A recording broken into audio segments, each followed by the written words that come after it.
Assalamualaikum warahmatullahi wabarakatuh. Alhamdulillah kita lanjutkan materi Managerial Economics, ekonomi manajerial berupa ringkasan untuk pertemuan ke-12, yaitu praktek penentuan harga. Penentuan harga beberapa jenis produk. Ketika perusahaan menghasilkan lebih dari satu produk, perusahaan harus mempertimbangkan hubungan antar permintaan, kemampuan substitusi dan komplementer yang kemudian dicerminkan dalam fungsi penerimaan marginal setiap produk untuk mencapai keputusan penentuan harga dan output yang optimum. Perusahaan menghasilkan lebih dari satu produk untuk menggunakan secara penuh fasilitas produksi mereka. Mereka memperkenalkan produk dalam urutan tingkat laba yang bisa dihasilkan masing-masing produk, sehingga marginal revenue produk A sama dengan marginal revenue produk B, sama dengan marginal revenue produk C, sama dengan biaya marginal, dengan produk C sebagai produk yang paling sedikit memberikan laba bagi perusahaan. Tingkat output terbaik bagi produk yang dihasilkan secara gabungan dalam proporsi yang tetap ditentukan oleh titik ketika penerimaan marginal revenue total sama dengan biaya marginal produk gabungan tersebut. Harga kemudian ditentukan pada kurva permintaan masing-masing produk gabungan. Namun, sebuah perusahaan akan menjual produk gabungan hingga titik di mana marginal revenue sama dengan 0.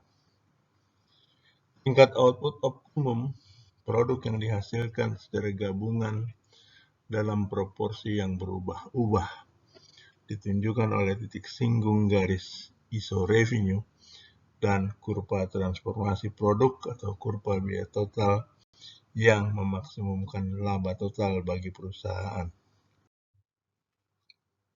Diskriminasi harga.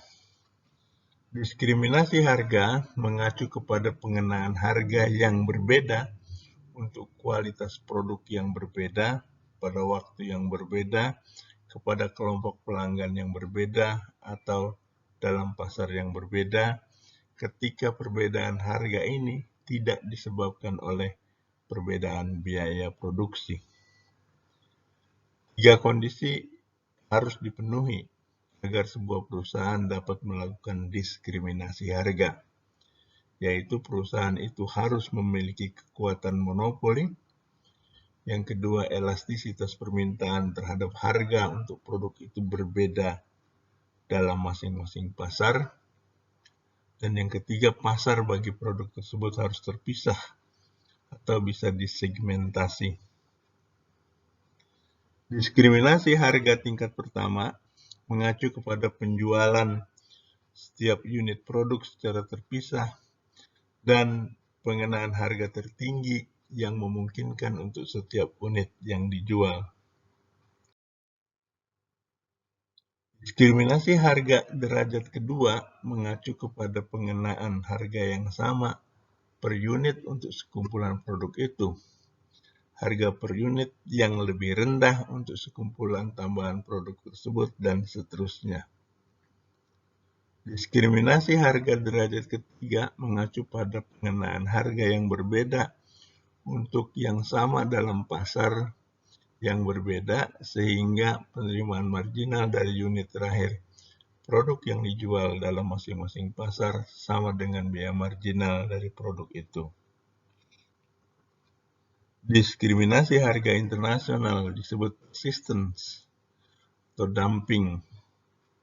Dalam dumping jenis ini, seorang monopolis menjual suatu komoditas lebih mahal di dalam negeri dibandingkan harga di luar negeri, yaitu ketika monopolis menghadapi persaingan dari negara lain dan kurva permintaan untuk produk yang dihasilkannya lebih elastis. Penentuan harga transfer. Penentuan harga transfer mengacu pada penentuan harga produk antara atau intermediate product antara yang dijual oleh sebuah divisi semi-otonom perusahaan kepada divisi semi-otonom lain di dalam perusahaan tersebut. Penentuan harga transfer yang tepat paling penting dalam penentuan tingkat output optimum masing-masing divisi dan bagi perusahaan secara keseluruhan, serta penting untuk mengevaluasi kinerja divisi dan menentukan imbalan masing-masing divisi. Harga transfer yang tepat untuk produk antara tanpa terdapat pasar eksternal adalah sebesar biaya marginal produksinya. Jika pasar eksternal yang bersifat persaingan sempurna tersedia bagi produk-produk itu, harga transfer untuk perdagangan di dalam perusahaan sama dengan harga yang berlaku di pasar eksternal yang bersifat persaingan sempurna.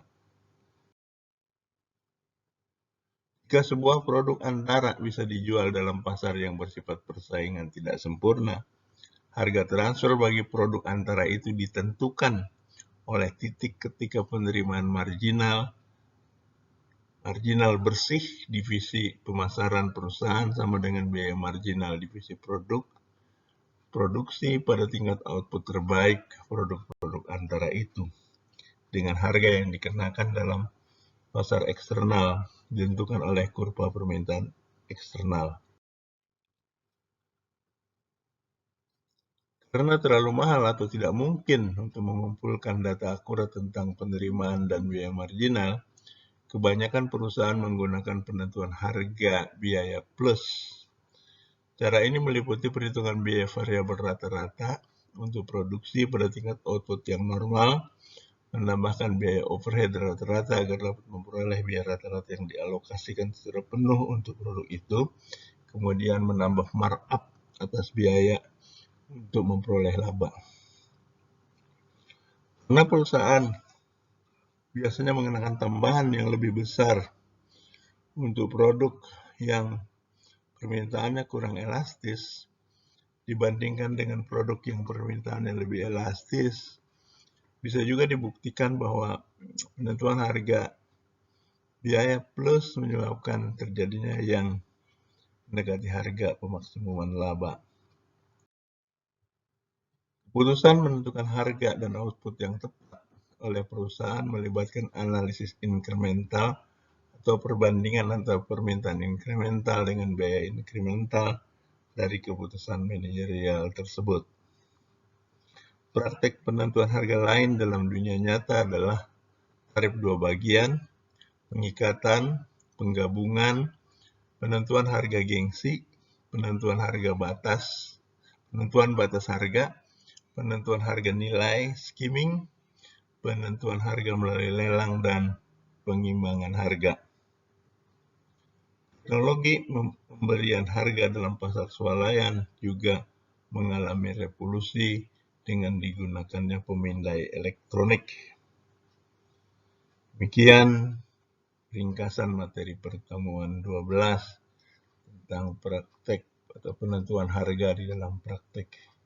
Terima kasih. Assalamualaikum warahmatullahi wabarakatuh.